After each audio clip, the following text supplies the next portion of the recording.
Assalamu alaikum wa rahmatullahi ta'ala wa barakatuh. Ndugu zangu, leo napenda nitoe darasa moja kwa wale ambao wenye matatizo ya kusumbuliwa na mizimu ya kichawi katika miili yao.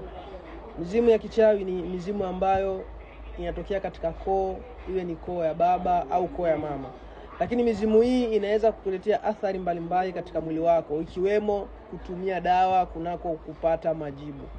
Kuna wengi wanatumia dawa lakini dawa zile hazimpi majibu katika mwili wake. Basi mtu huyo mara nyingi anakuwa ni mtu ambaye amezingirwa na mizimu ambayo inakuwa ni mizimu ya kichawi. Cha kwanza kabisa, katafute dawa aina ya mubila kuzimu. Hii ni dawa ambayo nitakuelekeza, lakini na nitakuonyesha jinsi ilivyo dawa hiyo. Katafute dawa hii inayoitwa mubila kuzimu.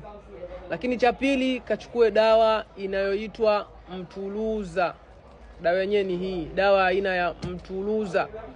Then ukishapata dawa hiyo aina ya mtuluza, kachukue dawa inayoitwa msivi. Ukishapata dawa hiyo aina ya msivi, tafuta chungu chako chenye ukubwa wa kiasi hichi. Ukishapata chungu cha namna hii, tia maji yako, tia na dawa zako hizo nimezozitaja hapo.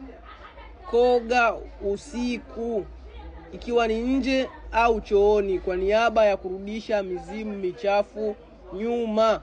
Basi dawa zako utakazokuwa unatumia zitakuwa zinafanya kazi katika mwili wako.